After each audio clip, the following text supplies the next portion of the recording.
All right guys, welcome back to Online Ceramics. This is video 4, I think, in the order that I am sending them to you guys to get caught up. Today we're just gonna do the underglaze part. It's probably one of the simplest things that we are going to do because it's kind of just applying glaze. So what you're gonna need out is your tool bag. You're gonna need some clean water. Keyword here is clean water. Put your paintbrush in there. And then in your little slip bag, you have a container of this black stuff that is labeled underglaze and also taped down. Please get that out. You're gonna gently take the tape off, very, very gently, and then you're gonna gently open it, okay? This is obviously black, and so if you spill this, I don't want it to stain anything, so just be very, very careful with everything. I'm gonna get my paintbrush. I'm just gonna start stirring this up.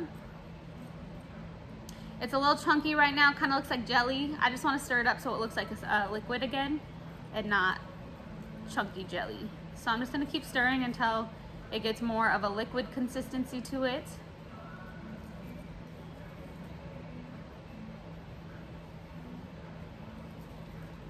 All right, so there we go. I got it the right consistency.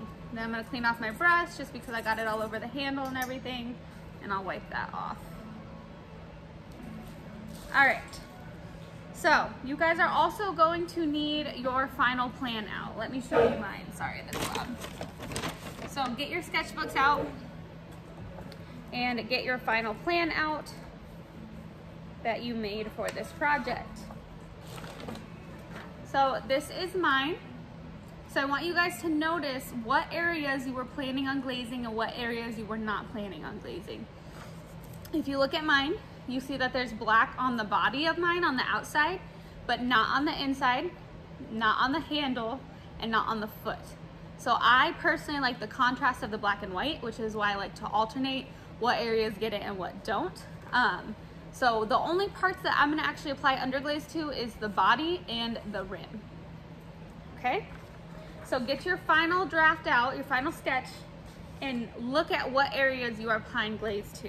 So again, if you guys are just in this class to get your credit and you're just trying to get through this project, I would recommend painting the entire thing black because you kind of have to have the ability to make a like even line and straight line if you're gonna do these harsh cutoffs between the black and white colors. But if you're just up for a challenge, I'm for it. I recommend, you know, always doing something that's a little challenging for you so you learn something from it. But again, if you're just like, Miss, I've never held a paintbrush before in my life, I cannot make those straight lines. Where the colors get cut off, no worries, just do the whole thing black, inside, outside, top, bottom. You're not gonna get any points off, or your grade is not gonna be affected in any way if you do one or the other, as long as you have underglaze on it and you have done the sgraffito method. That's all you need for the project. All right, so couple things about underglaze. Underglaze is gonna take 3 layers to be fully on there. So we're gonna put 1 layer on, let it dry, put another layer on, let it dry, and put our 3rd layer on, let it dry, and then we'll be ready to go for the final step, which is finally carving our design into our mugs. All right, so 3 layers, really important. If you do 1 or 2 layers, it's gonna come out transparent or patchy. And then also, they need to dry fully in between each layer. Super, super important part, okay? Because if it's not dry fully in between each layer, you're gonna go over it with your paintbrush and you're gonna pull off all that glaze that you had just put on the surface. When it's still wet, it's gonna still puddle together, and if your paintbrush goes over it, it kind of just all goes to your paintbrush and pulls it away. So even if you're on your last layer and you went over a wet spot, you're gonna have to do another layer because you just took away all the glaze and all the 3 layers that you worked on. So biggest thing is, yes, you need 3 layers. Do not go any less than that. And then also it has to dry completely everywhere before you can do your next one. All right, the first layer only takes like 5 minutes to dry. The next layer gets a little bit longer, and then the 3rd layer is a little bit longer. So just a forewarning for you guys. I like to start on the bottom of mine, so I'm actually going to gently flip mine upside down. And a really big thing is support your handle, okay? So if you guys can see this, the top of my handle is above my rim, which means if I set it upside down right now, all of the weight is gonna go on the handle, and it's not solid yet. It has not been fired, it's not a finished thing. So it can't support that weight. We still only mended these yesterday, and we don't want these to fall apart because of that. So what you're going to do is put the sponge underneath it so that the sponge is supporting it here, and the sponge is absorbing some of that weight so it's not fully on your handle. So I'm going to very gently put that there, just to support it. All right, and now I'm gonna focus on glazing the bottom half. Again, I'm not glazing my foot and I'm not glazing my handle, all right? So just take your paintbrush, get it covered in glaze, and you're just gonna start going directly on it, okay? You're just gonna, like, you can literally just paint the surface. That's all we're doing. One full layer everywhere, and then another, and then another, and then we're done, okay? So mine's gonna be a little bit more intricate because I'm doing these like very precise lines that I want. And you're gonna see me supporting my arm and stuff like that. That's just because I'm really shaky. So that's why I do that. I'm not trying to like show you a weird way to hold a paintbrush. I'm just shaky. So what I'm gonna do is try and get a nice solid line all the way around the foot. I'm gonna rotate it, and I'm gonna keep working on that line. Rotate it. I'm getting glaze on my brush every time it seems like it's running out. Rotate it.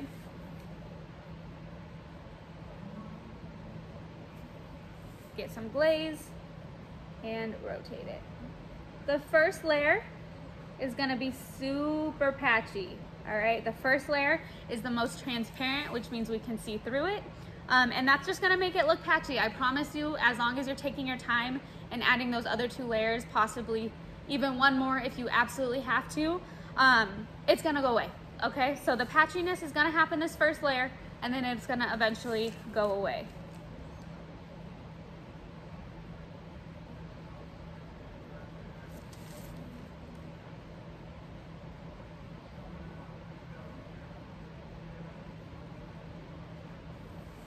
All right, so I got it around the foot, so I know not to go past that point. Now I'm gonna go around the handle because I don't want any glaze on my handle either. But again, if you guys are just going black on everything, just paint the whole thing. It's up to you how you wanna do things. You do not have to just follow along how I'm doing it because this is how I'm doing it. I actually really encourage you to do something different. And just only do these if you're up for trying to make a super neat line. Again, I'm shaky, mine aren't really even that neat either, so if it's not perfect, no worries. It's just gonna be a little bit more challenging if you do it this way.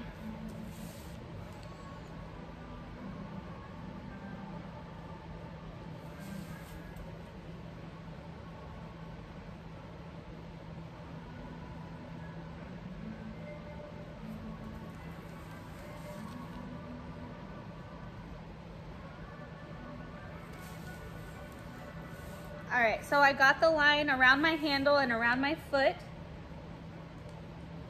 So that's really where I needed to be neat on this part. So now I'm just gonna start glazing kind of more rapidly. If you do have other brushes, I do recommend them. I'm sorry I gave you guys like these little guys because it's what I had the most of and I just had to kind of give out what I had. So if you have different size brushes that you wanna use, grab them. If your siblings do, make sure they're okay with you using their brushes. And then we're gonna start glazing a larger surface area now. So all I'm doing is coming up from this line and I'm pulling my glaze down. So this is gonna go much quicker because I'm not trying to make a super neat line or anything like that anymore. I'm just trying to cover the surface.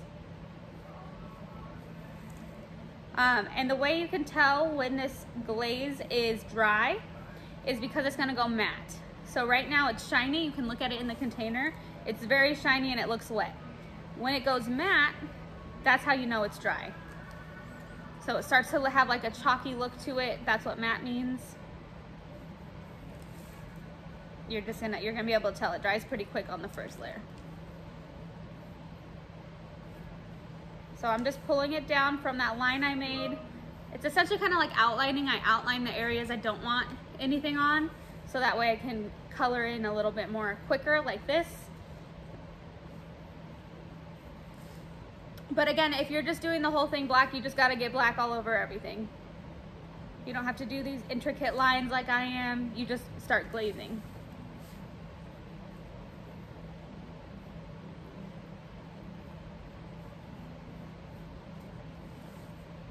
Just try to get even strokes everywhere.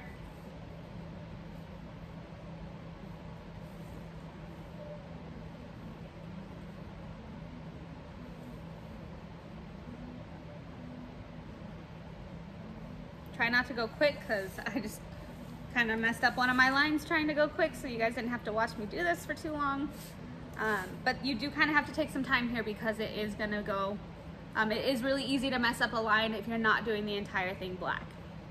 A general rule is to never glaze the bottom part of your ceramics, just because the part that actually touches the table, like the foot we added, if we were to regular glaze these, the glaze melts and becomes like a crystal glassy substance, and that would melt to my kiln and stay that way if you had glaze on the bottom. So a general ceramics rule, especially if we come back in person, is to never do it on the part that actually touches the table. However, we can do the base because the base is taller than our foot, so that part is not touching the table or anything. So all I'm doing is doing the inside circle part here, the base. And then that's actually gonna look really cool when you carve your name into the bottom because it's gonna have that contrasting color that we're going for. So that's what I mean, the foot right here, the part that actually touches the table, I didn't put any glaze on. And the inside base part I did because that's not touching the table.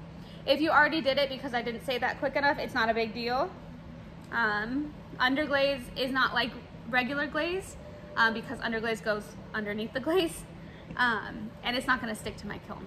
So just a general rule though for regular glaze from here on out. All right, as you can tell, I flipped it over, and so now what I'm going to do is just start painting the upper half of it. And literally all I do for this is this. I go from that last point where I had glaze and I just kind of swipe up. So let me show you in the camera. I just go from that line and I work my way up. And then I'm gonna take my little brush and get a nice rim and a nice edge around my handle again. But everything else I can paint fairly quickly or glaze fairly quickly, because all I'm doing is moving it up. So again, dipping my brush in the glaze. If you guys have a smaller brush, I do apologize. We're just working with what we got, but it is gonna take you a little bit longer. And it's probably gonna look a little patchier just because it's such a small brush covering a very large area. I'm just gonna do one layer with you guys today because that would make such a long video if I didn't, and it's already getting long. So I'm sorry, I don't know how to edit videos and shorten them. I'm just trying to do this so everyone has a chance to get caught up.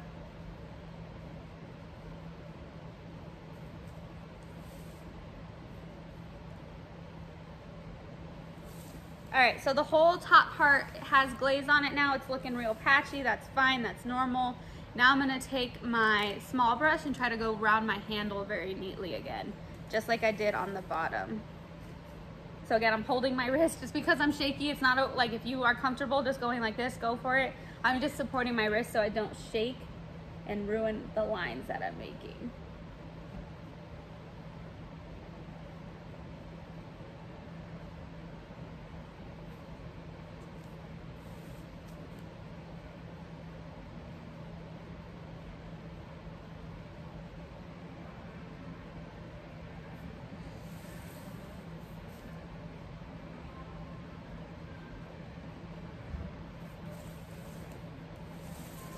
Okay, and then I'm gonna get this inside part here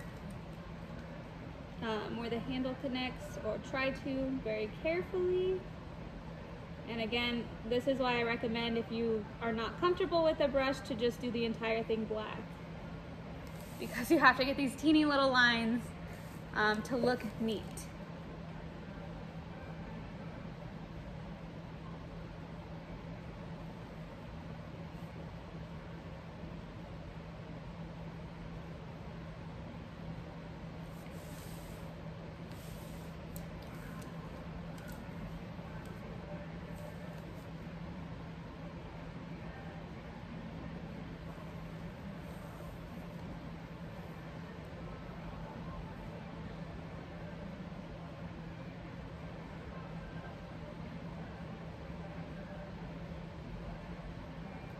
All right, I outlined that, the handle that is. I outlined where it blended and everything, so now I can fill in. And again, if you're just painting the whole thing, you don't have to worry about any of this stuff. You're just gonna glaze the entire thing black.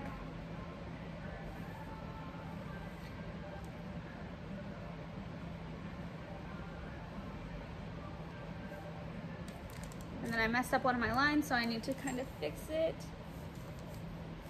It's just so difficult, it's so small.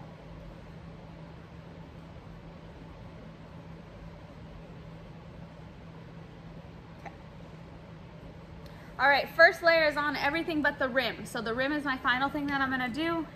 And I'm just gonna take my teeny tiny paintbrush and try to get a nice line around the rim.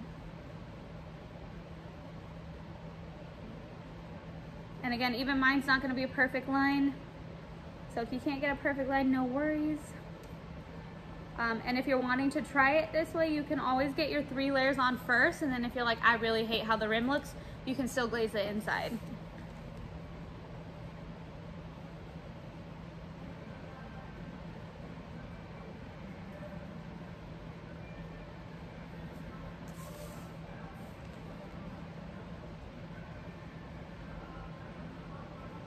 And then as your paintbrush starts to run out of glaze, that's when you need to go dip it back in that container, because it's going to give you messy lines if you do not.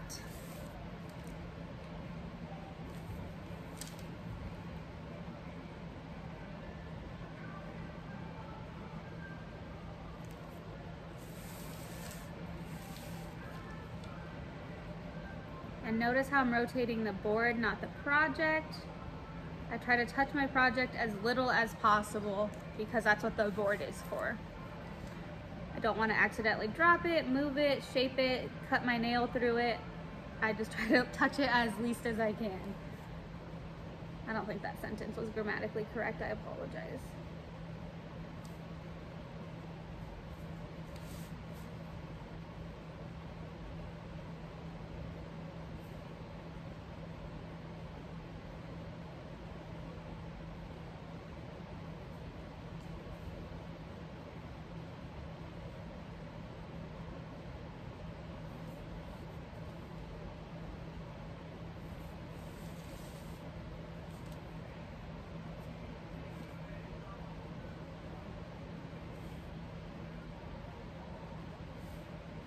And then since my paintbrush is so small, I didn't get quite the full rim, so I'm just kind of going over the rim a little bit in areas that got like no glaze on them at all.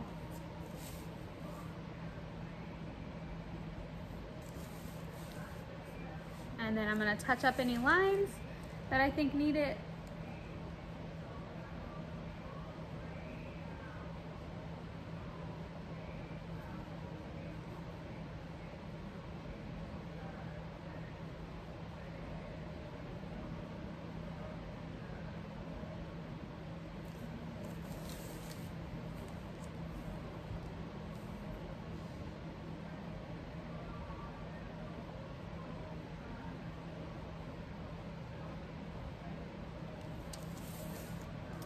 All right, my shaky hand is making it worse, so I'm just gonna leave it alone for right now. But that's it, that's all you do is to add your first layer. And again, I know I keep saying it, but if you guys are just painting it black, you're just literally painting the entire thing black. You don't have to do all that little detail work like I did. But I do not want the inside, and I also don't want the handle glaze and the foot, but you can't really see that, and it's a little too wet for me to pick it up. Actually, I might be able to pick it up. So yeah, the foot as well. Inside, handle, foot, no glaze. Not a requirement, it's up to you how you want to do it, but I do want to show you guys, see if you can tell the difference. If you look at the top, it's kind of shiny, but look at how patchy my regular glaze is everywhere else. So I just want you to see that. That's normal, okay? It's gonna end up being patchy the first couple of layers, and then that last layer will finalize it. All right, so just for sake of time, I'm gonna show you guys how to store these really quickly. You're gonna take your project bag, open it up, put your hand all the way through, grab it, and fold it inside out. So all I did was grab the inside and pull it through, so that way it's flipped inside out. Another thing about Underglaze is just activated with water. Well, really any glaze before it's fired. And we still have water inside of our bag from putting our project away and everything like that. So that's why we flip it inside out, so that way we get the dry side. After you flip it, sorry, I'm trying not to make a mess. After you flip it inside out, you need to get whatever towel you're cleaning with and just wipe the bag on the outside down, because the outside is gonna have all that dry clay. And remember, that's the stuff we don't want to breathe in. So I don't want you guys leaving that in your home. You're just gonna wipe the outside of the bag down. That's it. And then now you have a dry area for you to put your project in.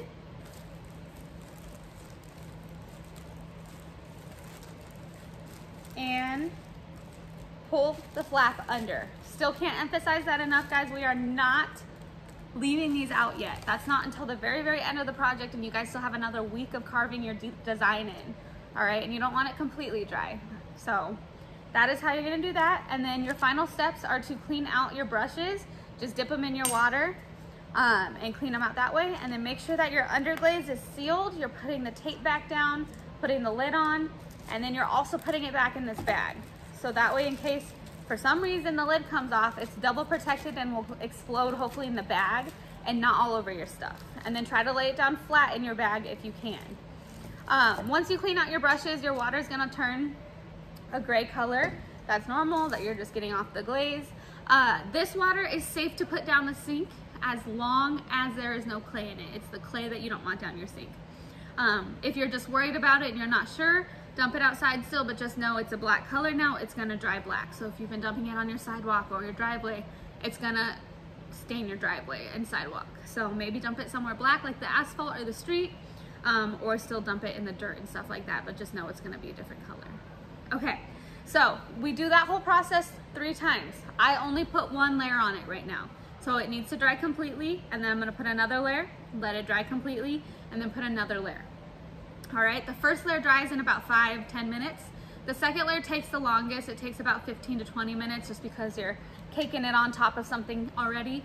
And then the last layer, probably another 15 to 20 minutes, and then we could probably start carving. There will be another video on how to carve, but just make sure that you're getting your 3 layers on. So important, 3 layers. Dried completely in between each layer. All right, so the next video I'm gonna do is gonna be carving. I'm not gonna show you how to put the other 2 layers on because it's the same process. All right, again, sorry that was really long. Hopefully it was helpful. Sorry, I don't know how to edit videos. But let me know if you guys have any questions. I'm here to help you always and get you caught up, okay? So let me know if you have any questions. Thank you.